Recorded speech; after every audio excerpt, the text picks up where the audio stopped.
بسم الله الرحمن الرحیم. له افاقه انعکاس خپرونې ته ښه راغلاست.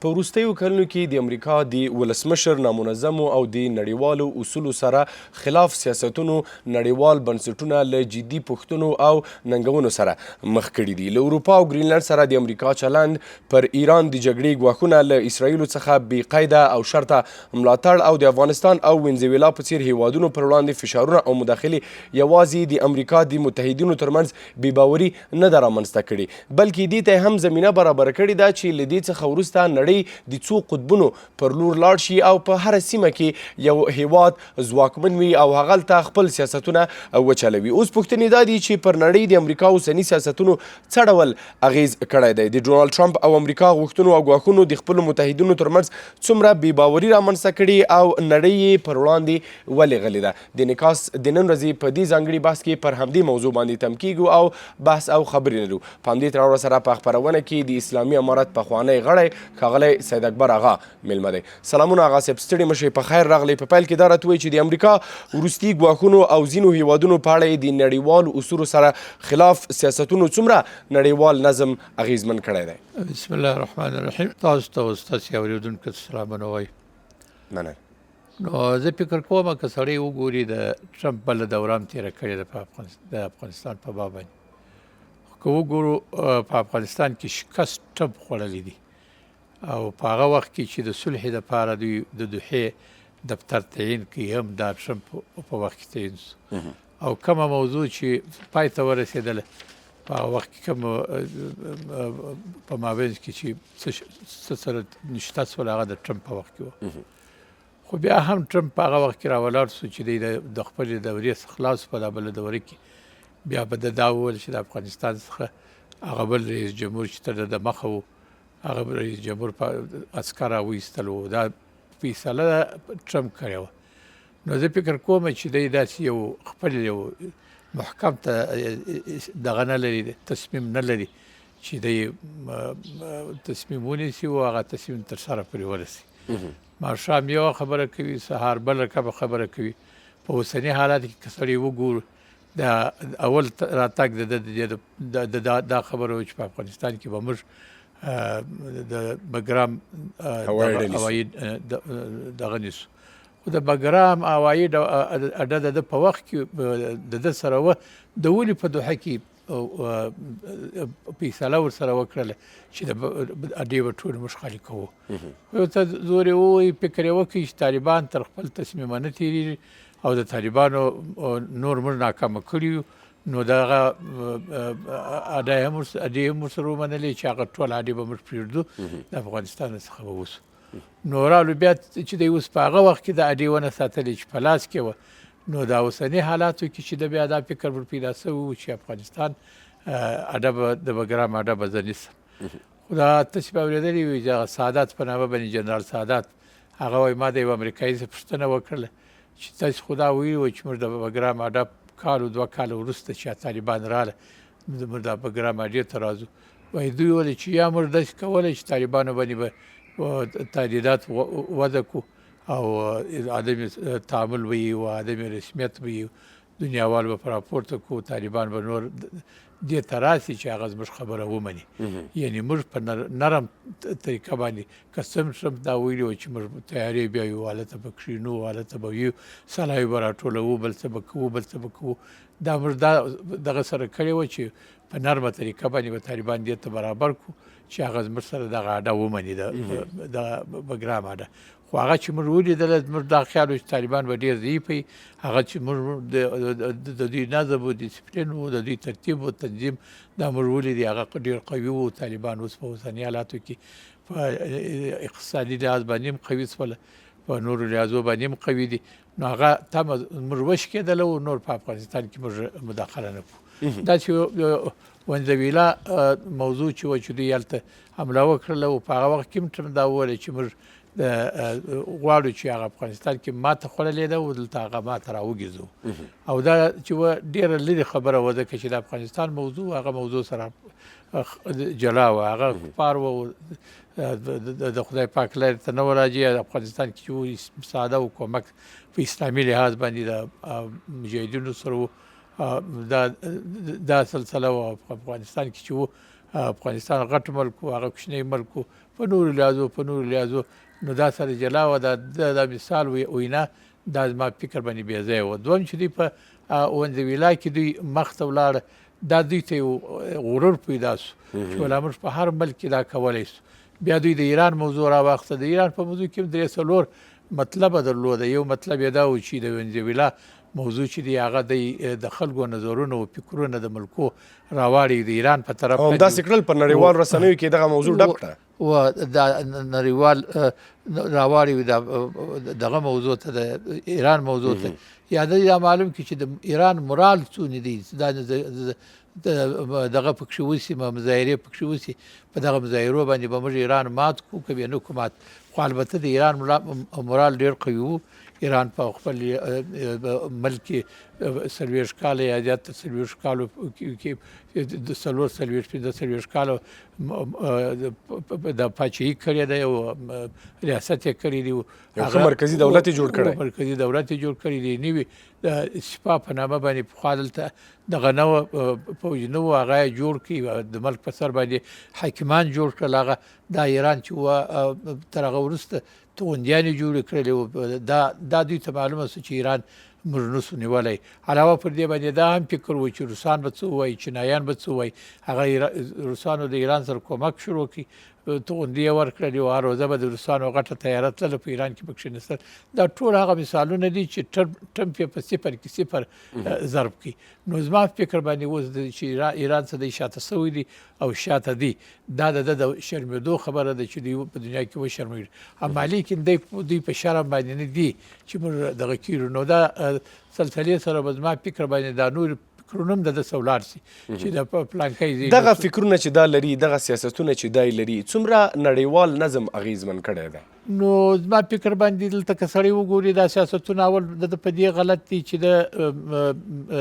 د صلحې جایزې ته ځان کاندید کړي وو. هغه په دې معنا ده چې صلح په ملک کې راولي. دلته دا ولاړېږي جنګونه کوي د جنګو اعلانونه کوي. دا خپله د سیاست چې دی هغه ډېر خام کړي دي.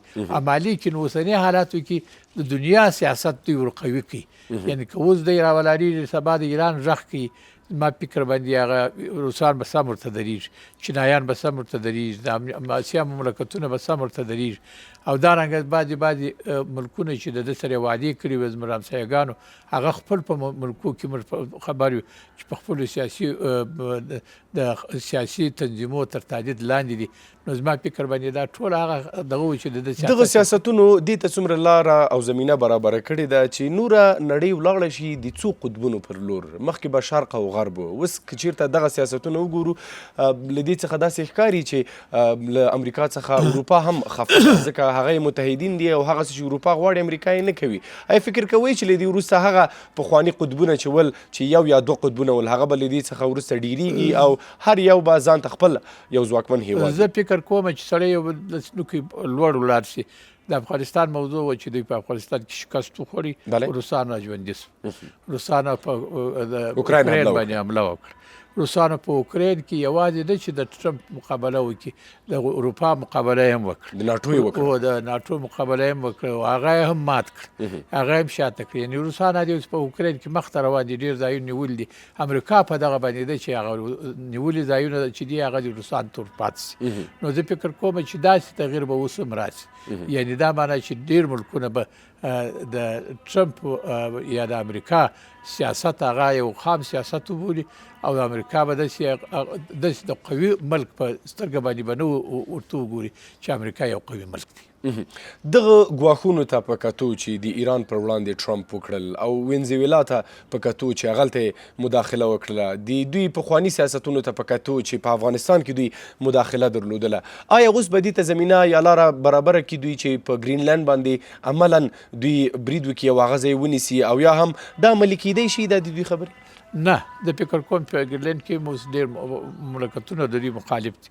حتی په خپل مملکت کې خلک مخالف دي چې موږ به په چا باندې کار نه لرو. دغه امریکا او دغه جغرافیه چې موږ لرو دغه جغرافیه باید چې موږ ټینګه کړو په نورو شیانو کار نه لرو. یعنې لکه مثلا اوس په وینزویلا کې د دوی ملک په 3 تقسیمه باندې وویشل سو.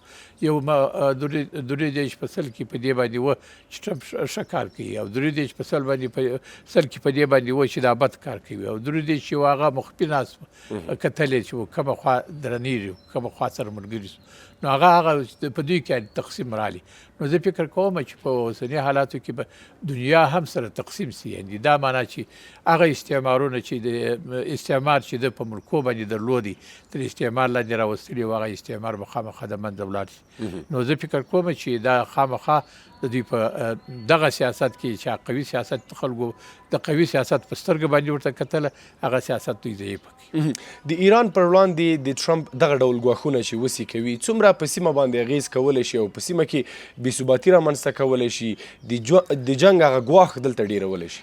زه فکر کوم چې دلته په سیمه کې دوی په دې غلط دي. اوس اسیا سیمه چې ده هغه دې ته ضرورت زه خپل هر وخت وایم که اسلامي ممالک دي که کفري ممالک دي په اسیا کې، هغه باید چې داسې یو اتفاق و اتحاد جوړ کړي چې مثلا یو پاسپورټ وي، یوه لارې وي لکه د اروپا. نو داسې اتفاق جوړ کړي دنیا د هر شر او دغه څخه بیا دوی خلاص شي. نو خو زه فکر کوم چې دا احتمال شته چې دې ته دی اوس اسیا عاقبت مجبوره شي چې چین او روسان د لاس سره ورکړي هغه ملکونه چې هلته په اسیا کې اسلامي او غیر اسلامي ملکونه یې هغه دي هم ورسره ملګري شي او دا خپل ځان دي په اتحاد او اتفاق په وحدت باندې وساتي.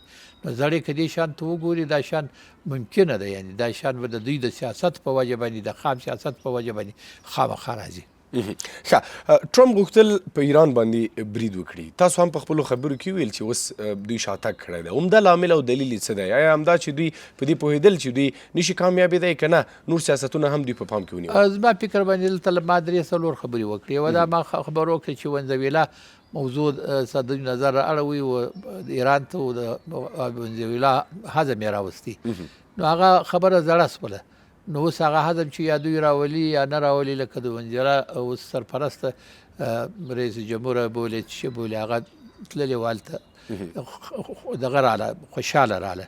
نو خامخا خپله د نوبل جایزه یې هغه ته ورسپارلې ده. هغه دغه راله. نو داسې معلومیږي چې ونزویلا ته چې هغه فکر ده درلودی چې زه د ونزویلا سرپرست رئیس جمهور یم، نو هغه فکرونه به خامخا د داسې په اوسني حالات کې تللي. ځکه د دنیا تبلیغات او د دنیا خبرې چې دي هغه په بله خوا باندې ولاړې د په منفي طرف باندې ولاړې. یوه خبره دا ده. دویمه خبره دا ده چې دوی دا دغه کولی چې د ایران مورال وګوري چې د ایران مورال ته څومره قوي دی. هغه ایرانیانو ډېر عجله وکړله او په خپل ملک کې اصلاحات راوستل، یعنې خلک یې خاموشه کړل. او هغه مظاهرې چې هغه د حکومت په طرف باندې وي هغه تر هغه مظاهرو غټې وي چې هغه د ملت او د ولس په طرف باندې وي. نو ده هم دا فکر وکړي او خپل ایرانیانو دا وویل چې موږ به د امریکایانو کشتیانې یا د امریکایانو پوځونه چې په هر ملک کې وي هلته به وویلو. سعودیانو هم فکر وکړي چې زما ملک را خرابوي، قطریانو هم فکر وکړي چې زما ملک را خرابوي.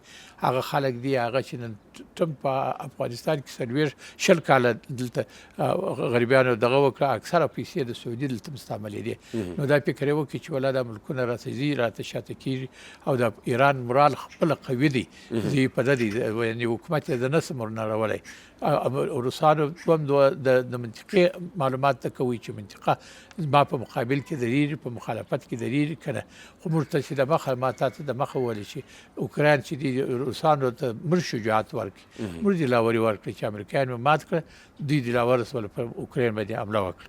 نو زما فکر باندې په داسې حالاتو کې چې دوی ته د ټرمپ سیاست سابقه لا معلوم سوی هغه و چې دغه روسانو دوی ته توغندي ورکړلې او دا چینایانو خوا پر باده کړل. نور آسیا نور مملکتو دا خبره نه وه. عربي ممالکو په دې نسبت باندې چې دوی ته دا ورسېدی هغو په دې باندې خوا باده کړه. نو دلته دا معلومه شول چې په ایران کې کامیابي کېدلی نه شم او د ایران څخه مخ واړوم.